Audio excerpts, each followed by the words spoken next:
অঙ্কিতা, আমার লোকেশন বেহালা শিবরামপুর। মানে ছোট্ট হোম বেকারি চালিয়ে থাকি। তোমরা যারা যারা মনে করছো আমার থেকে কেক নেবে, অবশ্যই অর্ডার করতে পারো। আমার স্ক্রিনের নাম্বার দেওয়া থাকে, আমার সাথে কন্ট্যাক্ট করো। আর কন্ট্যাক্টটা করে হোয়াটসঅ্যাপটা করো।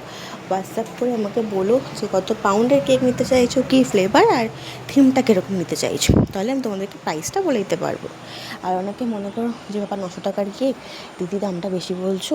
দেখো, অবশ্যই দামটা বেশি আমি বলি না, আমি চেষ্টা করি আমার এলাকার মধ্যে আমি অন্তত মনে করি দামটা আমি কমই রাখি। এর কারণ আরও অনেকে আছে হোম বেকার, তারা যথেষ্ট দাম রাখে কেকের, আমি যতদূর জানি। তো যাই হোক, তো বলতে চাইছি যারা মনে করো যে আমি দাম বেশি নিই তারা অ্যাভয়েড করে যাও। আর যারা মনে করো যে দিদি দামটা ঠিক আছে টেস্ট হিসেবে, আর যারা কখনো হোমমেড কেক নিয়েছো, জানো কীরকম কী দাম হতে পারে, তো তারা অবশ্যই অর্ডার করো। অবশ্যই একবার টেস্ট করে দেখো আমার কেক কেমন বানাই। তো অনেকে আছে আবার বলো যে দিদি চকলেট কেক নিয়েছি, এটা চকলেট কেকের টেস্ট পেলাম না, বুঝতে পারলাম না এটা কী ফ্লেভার দিয়েছো তুমি। তাদেরকে বলে রাখি, দেখো চকলেট কেক অর্ডার করেছো, নিশ্চয়ই তোমাকে চকলেট কেক দেবো, ম্যাঙ্গো কেক তো নিশ্চয়ই দেবো না। আমি নোট করে রাখি, নোট করে রেখে কাজ করি। তোমার ভুল হবে বলে মনে হয় না, ভুল হয়ও না আমার। তো যাই হোক, দেখো আমি এখন করে ভিডিও বানানো স্টার্ট করেছি। কারণ ভিডিওতে আমি তুলে রাখি যে আমি কীভাবে ইউজ করি, কী ফ্লেভারের কেক করছি, সবটাই বলি আমি।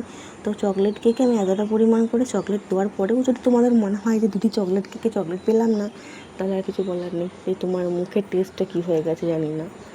তো আমি এমনকি স্পঞ্জে চকলেট ইউজ করি, ক্রিমে ইউজ করি, ভরে ভরে চকো চিপস দিই। বারবার বলি আমি কেকের টেস্ট নিয়ে কোনো রকম কোনো কম্প্রোমাইজ করি না, আমি চেষ্টা করি বেস্ট টেস্টটা দেওয়ার কেকে। তো যারা যারা এখনও পর্যন্ত আমার কাছ থেকে অর্ডার করোনি, অবশ্যই অর্ডার করো, একবার দেখো। যারা বড় যে একটু কেকের দাম বেশি হতে পারে সেরকম ধরনের কেক নিতে পারছো না, তারা অবশ্যই স্মল কেক নাও। আমার কাছে স্মল সাইজের কেকও অ্যাভেলেবেল আছে, টাপ কেক আছে, মুজ কেক আছে, সেগুলো নিয়ে দেখো, টেস্ট করে দেখো। তো অবশ্যই মানে জানাবো তোমাদেরকে ভালো লাগবে নিশ্চয়ই আমার কেক। আর এই বীভৎস গরম যা পড়েছে, কেকের ফিনিশিং আনা ভীষণ চাপের, মানে ভীষণ চাপের হয়ে গেছে এখন কেকের ফিনিশিং প্রপার একটা আনা। যতবারই সেট করার চেষ্টা করছি না কেন, ক্রিম মেল্ট হয়ে যাচ্ছে।